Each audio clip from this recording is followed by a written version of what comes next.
Hi everyone, warmly welcoming you all to the very first English episode of the BeanBag podcast. I do apologize for taking so long to officially release a first episode. I know it was a while since we put up the introductory episode, but let me reassure you, this is going to be a very exciting and a well worth it episode because for a very special reason, we've got our very first guest to the Beanbag podcast. She's going to be the first guest to come into our episode, both in our Sinhala and English platforms. So, without a further ado, let me introduce you to Reisha Jayakody, my very good friend. Reisha, how are you? Good. How are you? I'm good, thanks. You don't mind me calling you Rish? No, just no. the way that we do. Absolutely. Thank you.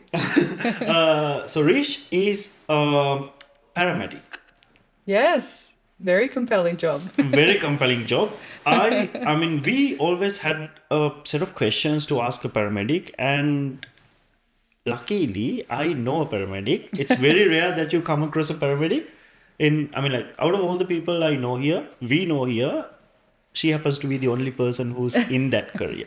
So, Rish, can you give us a brief introduction to all the people who are watching here about yourself? Look, thank you again for the opportunity. It's been an honor. My whole family migrated here when I was 6. Mm-hmm. So my whole childhood and my education has been here. So I studied paramedicine at Monash University. Pretty grueling process, but got there in the end. Yeah. So currently I'm working at the Warragul branch. Right. So it's more the West Gippsland catchment. Mm-hmm. And I've been a qualified paramedic for about 3 years now. So 3 years. Yeah. That's quite a while. It is, yeah. Okay, so let me give you a bit of a backstory. I know Rish through a very close friend of mine, Chulla. If I didn't mention his name here, he's going to kill me tomorrow morning. So yeah, Chulla. So let's get into it, no? Yeah, absolutely. Far away. To understand the role of a paramedic, Rish, I always had this question: who is a paramedic, and what does the role entail? Like I asked you earlier as well. So we know people who drive ambulances, Yeah. and we know the actual paramedics. Is there a difference between these two roles, or is it the same? Or do you get the training? I know that you got the training to be in the driving section as well. Yeah. So tell us about it. Tell us a bit about it, because I just need to clear out that confusion for everyone who's listening. So a paramedic is basically, there's quite a few roles within the organization.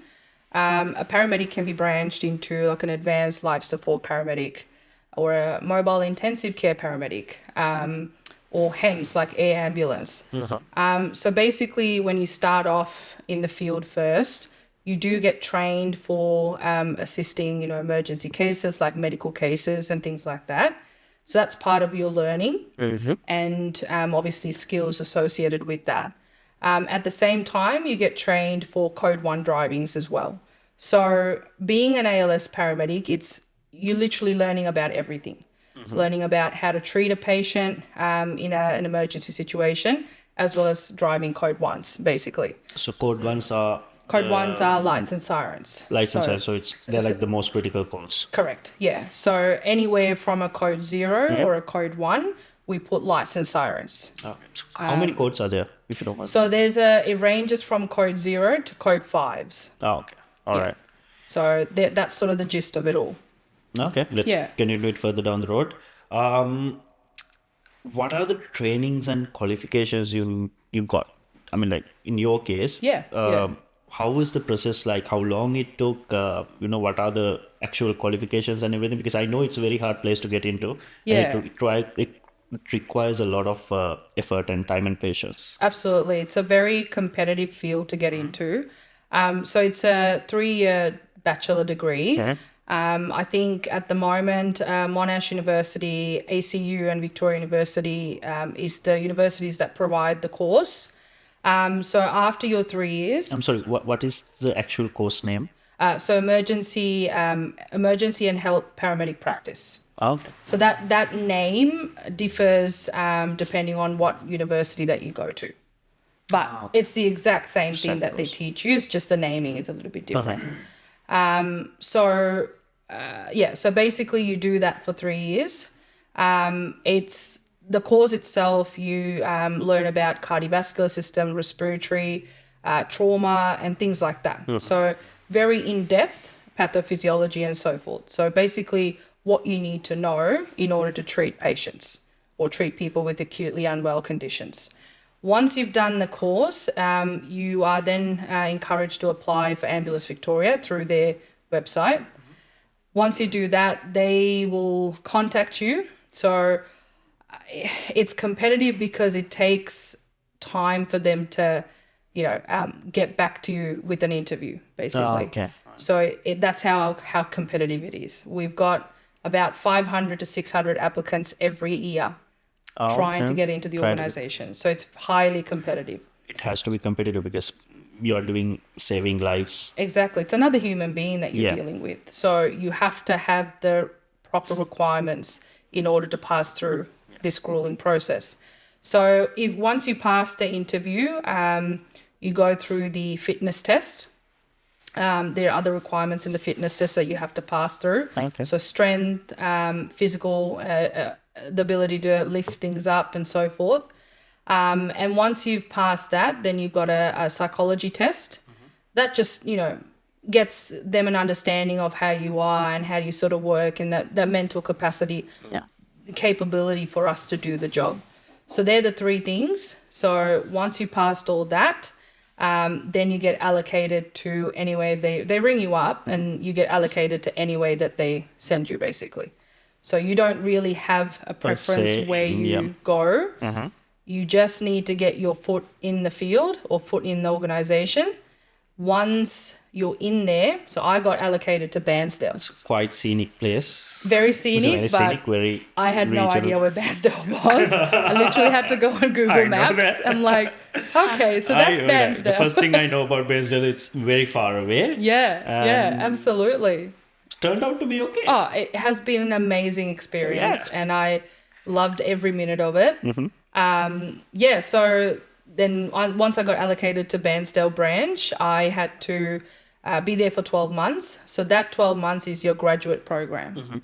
So the 12 months, within the 12 months, you have different obstacles and different, skills and requirements that you had to pass to move on each month. So once you've finished your 12 month, you then get allocated to your permanent branch. Luckily, I've got allocated to Warragul. So that's very close to home. So that's the process. But the entire process took almost 2 years to really, go through all the university degree, all the, the interviews and things like that. And it's a lengthy time. It's a lengthy time. Yeah. Okay. All right. You mentioned about the different levels of criticalness. Yeah. So we'll get to the dispatch part of it later. Sure. How does it involve into all this? So what are the critical levels that you get to, what do you call it? You get to kind of ignore the common rules. We know that in emergency situations, you can go about the speed limit. You get the priority in roads and everything. How does it all work? Like, what are the guidelines that's stopping you from abusing that? Don't take me in the wrong way. No, I'm just absolutely. asking. I hope you get my question. Yeah. Because we are the people who are on the road. So what we see is that ambulances and cops and everyone, emergency services, they get to have a siren and lights. But most people don't know the story behind that. How does it work? How does it all work? The level of criticalness, from where you get that level measured. And the whole, basically a brief introduction, brief explanation of. Yeah, sure. So obviously with the criticality, when someone calls 000, they basically, or ESTA is our control center. They go through a series of questions. They ask you on the phone, is a patient breathing? is the patient turning blue, or is the patient responding to you? Things like that. Yep. These are critical questions that allow Esther to come up with a code, essentially. So either a code 0 or a code 1, code 2, 3, 4, 5. Okay. So code 0, essentially, someone's having a cardiac arrest where they're not responding. Their heart stopped, nothing's working. Okay. A code 1 would be someone's having chest pain, a car accident. It could be a variety of things.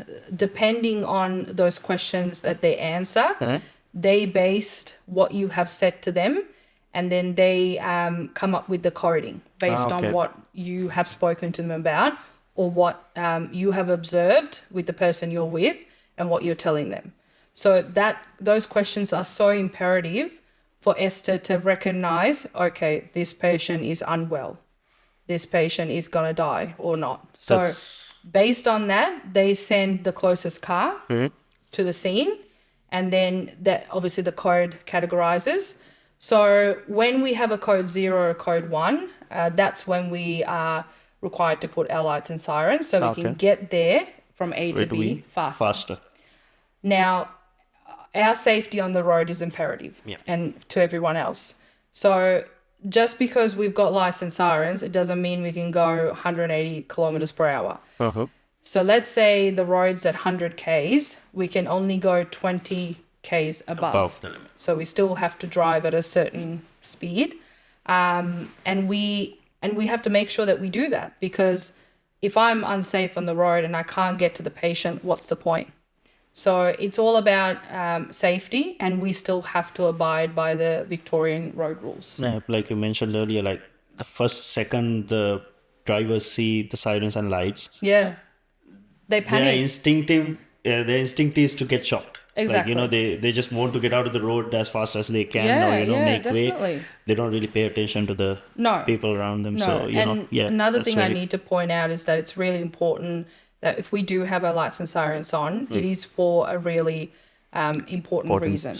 So it's very important that you do slow down. That's why we've got the new rule, 40 kilometers per hour. It's really important because we're not trying to get in your way. We're just trying to get to the scene where the patient is needed in a safe but faster. So, we're not putting those lights on to scare you. It's important to get there. Every second counts. Exactly. So that's why. Let's say you have a scene on the side of a freeway. So this 40-kilometer rule came because emergency services people went through some unfortunate experiences. Yeah. So, like Reisha said, it is very important to emphasize on that fact that 40-kilometer rule is not there to annoy you or not there to make you. That couple of seconds that you spend slowing down could actually end up saving more than one life. Absolutely. Okay. Before we go further down this conversation, I would like to very warmly invite you guys to give us a like, subscribe to our channel. I hope you guys are enjoying our content, and even the English episodes.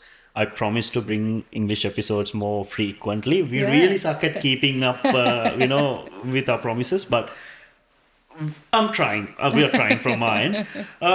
Okay, Rish. So, how does your day look like as a paramedic? Yeah, so I guess I'll start with a day shift, for example. Normally our day shifts, we start either 7 o'clock or 8 o'clock, and that depends on different branches. So we get there 15 minutes before my start shift to basically go through a car check, what we call. The car check basically requires us to make sure we've got all our equipment working. We've got everything stocked. So we're pretty much ready for pretty much anything that we come across. We also get our medication through the safe. So all of our medications are in the safe at the branch. That's obviously monitored through cameras and things like that. We've got swipes that allows only paramedics to enter the vicinity. Okay. So no one can use that. So that basically how my day goes in the beginning. So once we start the shift at 7, We basically stay at branch until we get a job that comes through our pages. Doesn't mean that you guys are just sitting about in the branch. I know Oh, you look. guys have a lot of Yeah, work to I do mean, in that's the what branch people itself. think.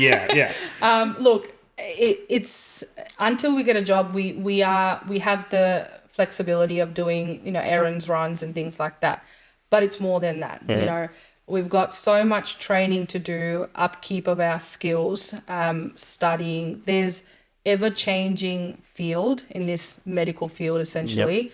Our skills, we need to make sure we're on top of our game, because the more research come through, our skills change, our knowledge change.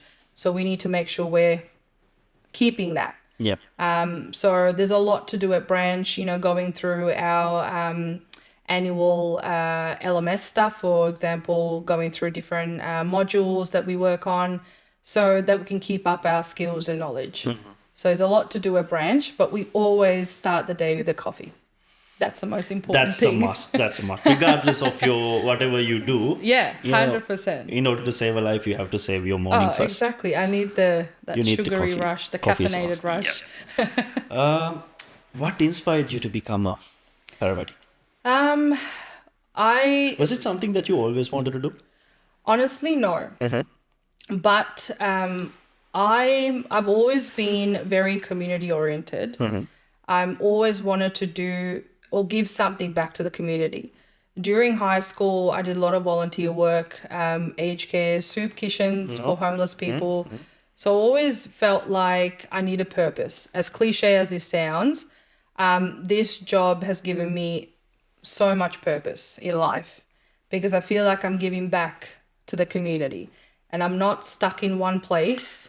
I'm always on the move. I don't know what I'm going into the day when I start. Do you know what? Anyone who knows you personally would vouch to this statement. Yeah. I can't see you as a person doing anything else. Oh, thank you. No, I'm like, it may sound cliche as well, Yeah, but you know, yeah. I hope anyone who listens to this Yeah. who knows you actually in person would vouch for this. Oh, thank You you. know, you're made to be a paramedic. I think I'm learning more about myself in this job. And I've always been very outdoorsy. And I think this job is perfect for me, yes. Yeah. because I don't know, like when I start the shift, I don't know what job I'm going to, Yeah. and that's what excites me. Yeah. It motivates me every day to get up in the morning. I'm like, oh my God, what am I going to be faced with next? That adrenaline rush, Yeah. it's good. But at the end of the day, you're changing someone's life. It could be a little Nana that's fallen and you want to help her up. Yeah. Or it could be someone whose heart stopped, a cardiac arrest, you're trying to help them. So there's so many variety of things that a paramedic can do. We've got different hats. We put on different hats, Yeah. from social complex issue hats or medical hats or things like that. So it's a variety of things that we work around. Yeah. But at the end of the day, you guys are doing it as a duty to help someone else out and make someone else's Absolutely. day better. You know? Absolutely. Makes me feel better. Oh, yeah. Okay, so this is a question that I added the last minute. Yeah. What's inside an ambulance look like? Oh. The gadgets and the gizmos, if you can just explain to us about the medical equipment in the back Yeah, as of well, course. because I have never seen an ambulance inside an ambulance Yeah. my whole life. Yeah. I've seen one in Sri Lanka, but not Yeah. here. So there's a lot. But I guess I'll talk about the bags that we carry. Yeah. So obviously we've got our medication bags. That's all of our medication, from analgesic to sedation medications and things like that. That's pretty much our red bag. Uh-huh. And then we've got an airway bag, which we carry our oxygen, portable oxygen, ventilation. So like our BVM, Yeah. we ventilate people. Airway adjuncts, like things that we put in through the nose or the mouth, just to help with The patient opening breathe. up the Yep, airway. yep. And then we've got a pediatric bag and a trauma bag. So pediatric have different size masks and things like that. Again, different size airway adjuncts. And then you've got your trauma bag, like from quick clots, so anyone with a major hemorrhage, you've got equipment to help stop that, like tourniquets and things like that. In the truck itself, we've got more medication in our safe. So we've got a safe in the truck as well. We've got IV equipment, so like a little tourniquet, different size IV that we put in to administer IV medications. We've got fluid bags. We've got nasal cannulas to different types of masks that provide oxygen through. We've got a suctioning machine. Mica paramedics also have what we call little more equipment, like flow safe machines, ventilation machines and things like that. Infusion pumps, so you can give medications at a slower rate or slower dose, at a higher rate or lower rate. So things like that. There's a variety of things that we carry, but that's the majority of it. And we also carry extrication equipment. Yeah. So let's say we've got a nana that's up on like 2 stories and we want to get them off the floor and into the ambulance, but you've got 14 stairs in the way. Yeah. We've got equipment to allow us to get that patient from top to the bottom and safely into the ambulance. Oh, okay. Yeah. So we carry a lot of things. So that's why I meant our equipment is always there for us to be ready for everything. Everything. Yeah. 2 questions. First one is, you told me that the SUV paramedics are called MICA. Yeah. Like they are the critical, like they're, how do you say it? It's like they're taking care of the critical part of the job. Like, Yeah. you know? So obviously, ALS paramedics like myself, we're first on scene. Okay. So we get dispatched quite quickly. Yeah. So we've got a scope of practice or let's say red flags. So if we go to this patient and we say, okay, the vitals are deranged, they're deteriorating, our responsibility, we want to escalate that care. So when we say escalating care, we want to get these mobile intensive care paramedics into the scene. So that's what we call MICA. So we request MICA because their scope of practice is a little bit more higher. Their skills are a little bit more advanced than us.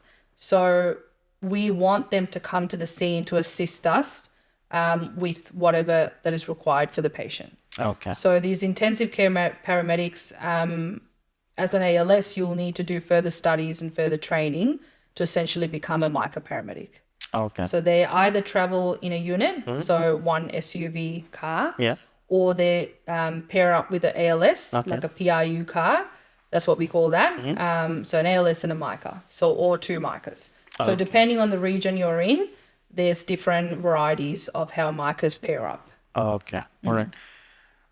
This question is mainly because this relates to our field of work. How do you locate the addresses?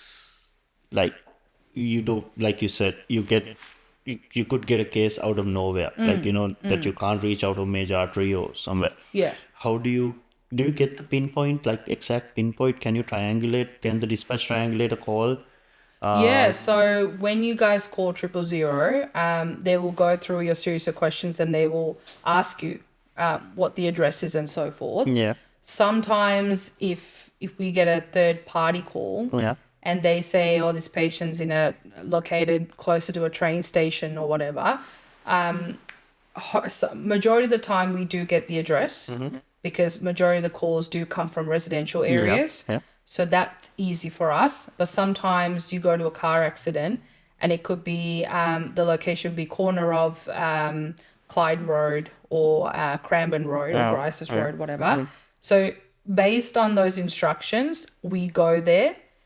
We hope that we see the scene. If we don't, we get up on radio and say, okay, look, I'm at the location as per the page instructions. Am I polling at the right location? Okay. So based on what they get back to you, just sort of deduce where you are and you try and figure it out.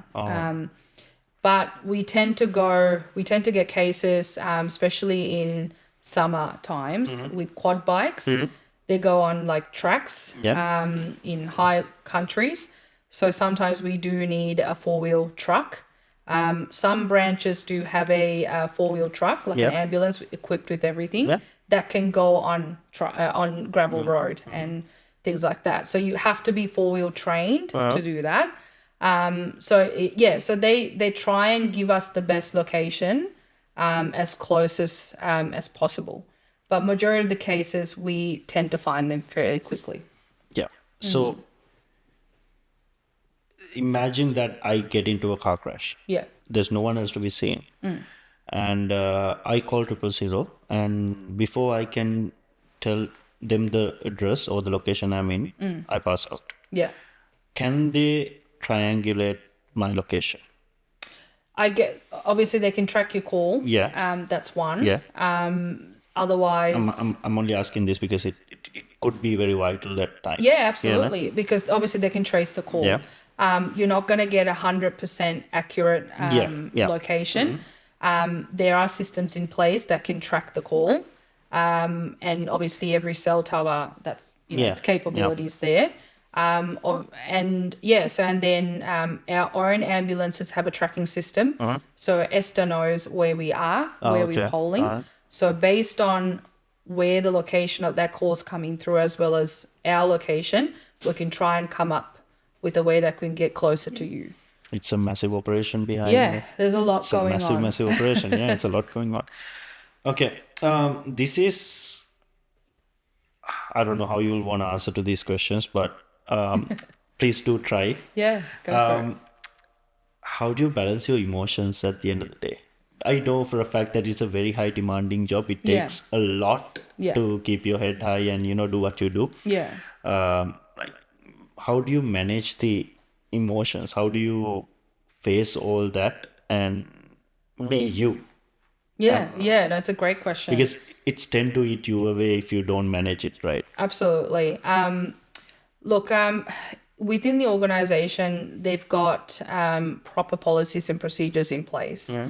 For example, if we go to a very hard case, for example, someone's deceased or a young child, or it could be a varying of things, that case get flagged within our team manager. So within team manager as well as the organization. Okay. So one of the things I love about this job is being, you feel like you're part of a second family. Because at the end of a hard job, we come back to branch. We basically break down the case. We reflect on what we've done good and what we can improve on. But the most important thing is that asking your colleagues, are you okay after the job? So we really sit back and talk about it. It's very important because they know what you're going through. Exactly. And it also get flagged with peer support. So we've got volunteer paramedics. It could be micro paramedics or ALS paramedics or a couple of people that volunteer. And then when that case gets flagged, they call you. And it's not forceful. You don't have to talk about it if you don't want to.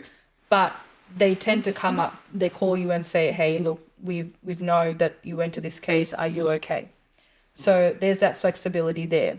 For me, and it's nothing to be ashamed of. You can have a psychologist. You can chat to people. I think a lot of the Sri Lankan community think having a psychologist is a little bit iffy. Yes and no, I guess. But I think you've got to have that external support. I mean, there's nothing to be ashamed of. Maintaining you, if you get sick, you go to a doctor. Exactly the same thing. If you feel like your mental health is being, not the same. No, exactly. Or you are going through something that could affect your mental health. Yeah. There's nothing to be ashamed of going to a professional and seeking help. Absolutely right. Because your physical health, I think your mental health is such an important thing. It is. Compared to your physical health. Actually, yeah. Because if things don't work in your mind very correctly, or in a way that can, it has detrimental effects on you. So I do go see a psychologist once a week just to talk about literally anything, what you're feeling down and so forth, if you're feeling flat. So that helps a lot. These psychologists are part of the organization, or you can go external as well. Okay. Yeah. Depends on your choice. I personally go with the organization psychologist because they know exactly what we deal with. Uh-huh. I always have a chat to hubby as well. He's been an amazing support for me throughout this. Chulla. Hello. Hi. But yeah, he's been an amazing support throughout this, and he knows what I go through. So I always chat to him about something interesting or something I'm concerned about or sad about or things like that. So he really helps me through that. But I try not to bring too much into the house. I try to put my work life away at work, and I try to sort of wind down at home. So it's hard. It is. Are Yeah. you still like, how long did it take you to get into that mental state? Like when you first started the job, I Yeah. know it must have been really hard. Yeah. You yeah. know, you're still processing. It's a lot to take in. So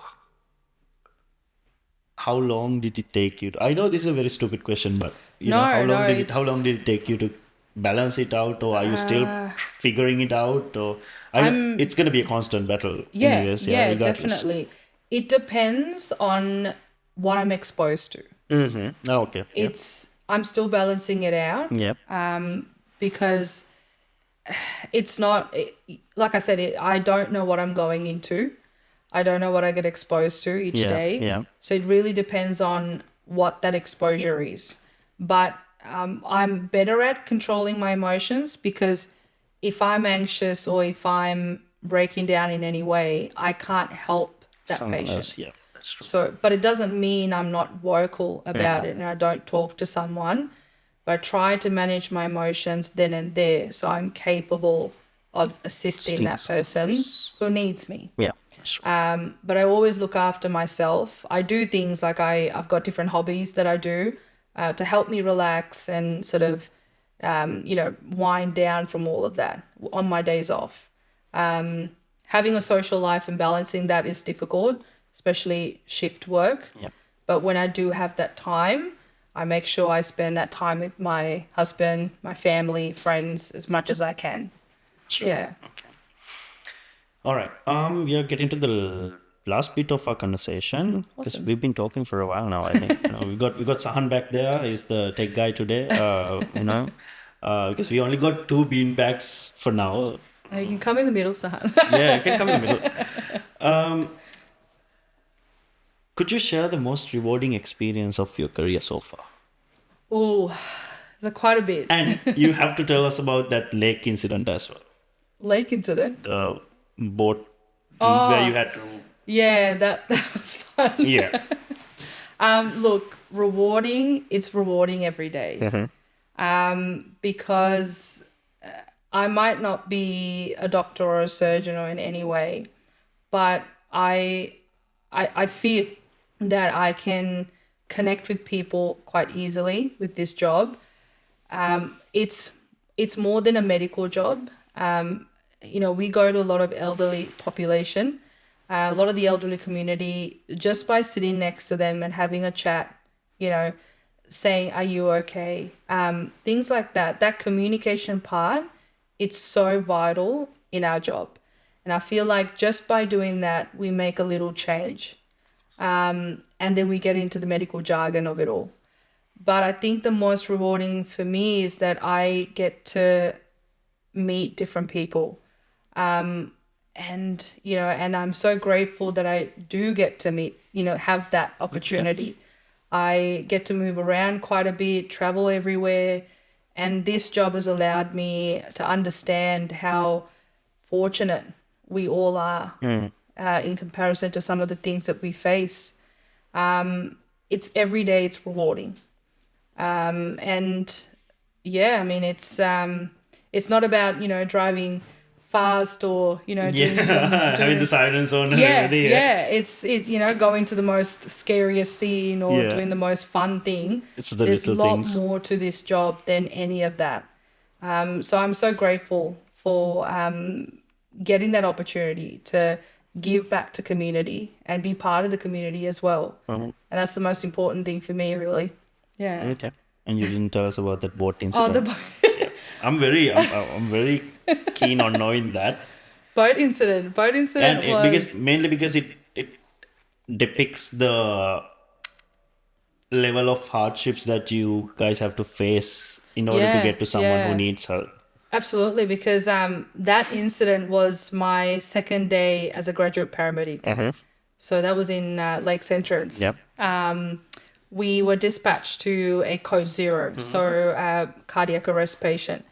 This patient was basically slumped inside the toilet of the boat. It's a fishing boat. Okay. No one knew who he was because it was his first day working on the job, Okay. working on the boat. Yeah. My clinical instructor and the senior paramedic, Micah paramedic I worked with, Yeah. fantastic guy. He and I were both like, oh shit, okay. Yeah. So we had to get in the boat, Yeah. get him out of the toilet, pop him on flat on the like the metal area that they were cutting the fish and so forth. Yeah.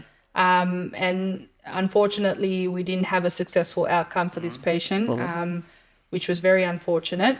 But the gravity of it was that we needed to think about how we're going to get this patient out, what we need to do, how we're going to instruct, what resources we need, what logistics we needed to think about, and getting the resources, micro paramedics or other people to come in and help us, because for a long time it was just us two trying to manage this patient. So that was one of the crucial points in my career, in a sense that, okay, am I able to do this job or not?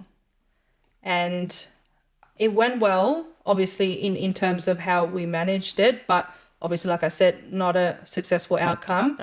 But that was the time where I had to decide, is this for me or not?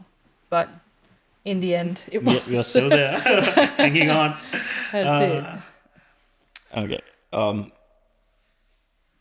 What's the difference between airlifting paramedics, Micah? You mentioned Micah and ALS. Yeah. So, what are the airlifting paramedics? What do they do? Like, do you have to have separate qualifications for it, or? Yeah, it's another grueling process. It's very competitive to get in. Only a limited amount of people do. So you have to kind of graduate from one step Correct, first. yeah. So it's ALS. In terms of clinically going up, you've got ALS, then you've got the MICA, then you've got HEMS. HEMS So are the HEMS other- are but their MICA level, there are a lot more capabilities. Their scope of practice is a lot more. They carry blood products, they carry a lot more medications and things like that. So if, for example, we go to a car accident, or a bike or quad bike accident, but it's in whoop whoop, in a high country, in a track or something. So and our resources are, we've got a micro on scene, but this patient needs airlifting to either a trauma facility in Alfred or Royal Melbourne or things like that. So HEMS, we request HEMS based on the criticality of the patient and the injuries presented, because ultimately these people will need the fastest or a trauma center, basically. Fastest trauma center. So that's why we get there. And they've got a lot more capabilities than we do. Their scope of practice is a lot more. But again, that's a lot of studying and training. What's an essential skill that you believe everyone needs to know in their day-to-day lives? Yeah, Is it CPR? Or is it something that's accepted? Yeah, CPR is essential because essentially you're pumping enough blood to the brain to keep it alive. So obviously if you are met or come across an unconscious patient, check if they're breathing, put your hand on the chest and see if you can feel rise and fall of the chest. Listen to them. Listen to the area of the mouth. Can you hear them breathing? If no, check for pulse. If no, start CPR. So, and I think different locations have AEDs, like automatic defibrillators. So if someone's not responding, essentially starting CPR, that's the most important thing that you can do for these patients until we get there. Okay. You reckon, is there anything that public doesn't really understand about being a paramedic? Like the biggest misconception you've come across? Yeah. We cleared a lot out in this Yeah, we conversation. did. We definitely did. And I'm glad that Yeah, we, you- yeah. Look, it depends on who you talk to and so forth. And it's about not having enough awareness. Not because people don't really understand what the capabilities are as a paramedic. I think for us, we're not a taxi service. We're medically trained clinicians and practitioners. We are trained in an emergency pre-hospital setting. So what we do in a pre-hospital setting will either be a successful outcome for the patient or an unsuccessful outcome, depending on where we and are. you're working in very unideal conditions. Exactly. So it's an uncontrolled environment. It's not like we have the capabilities that we have in a hospital. You have to think on the spot. You have to make decisions quite quickly that will benefit the patient and provide transport to a definitive care. I know. So there's a lot that we get trained as a paramedic. We're not just code one drivers. There's a lot more to us. And I really encourage people to, research about the field and understand what we do, because what we do in that field, in that emergency setting, gives a little bit more time for these patients until we get them to a hospital. It could be life and death for them. Exactly right. That those couple of minutes that you work Absolutely on right. them, yeah. And that's why we continuously train and maintain our skills as much as we can during the downtime we have until we get a job, because it's something, we're dealing with another person. What advice would you give someone considering a career as a paramedic? Buckle up. Look, it's not for everyone. Yeah. It's not easy. I never thought I would be here, but a lot of patients, obviously when you're starting off, studying the paramedic degree is your first step. Wanting to work in a medical field, wanting to put the work in, that's the other step. You have to be passionate. You've got to have that passionate capability to say, hey, I can help another person. It's not easy. Like shift work is not easy. You're balancing life, essentially. You're balancing your social life. You're balancing family. There's a little bit of sacrificing there. So you've got to really think about the entire picture before you commit, because you are helping another person. You are helping another person that's critically unwell. So it's a lot to think about. It's not for everyone, but I encourage people to research. I encourage people to do it because it's a fantastic and a rewarding job. Yeah. It's a lot more than just some flashy lights and a loud siren. It's a fun part, It but is a lot fun more, part, but lot you more know. than that. So I hope personally I cleared out a lot of misconceptions and questions I had about Yeah. your field. Like I said, I always wanted to do this conversation with you because Yeah, I'm glad I got the opportunity with you. Yeah. thank you so much, Rish, for coming Thank you. here for BeanBag podcast, and you are officially the very first guest Woohoo. ever on this panel. And I hope you guys liked our video. I hope you guys really liked the conversation we guys had, and you got to know a lot more things that you didn't know before. Yeah. And please like, share, and subscribe to our channel, BeanBag Podcast. We will be giving you guys a lot more exciting and interesting episodes in the coming weeks. Again, Rish, thank you so much. Thank you for having me. Oris, until we meet again. Absolutely. Cheers. That was nice. I felt that's natural. Flowed really well.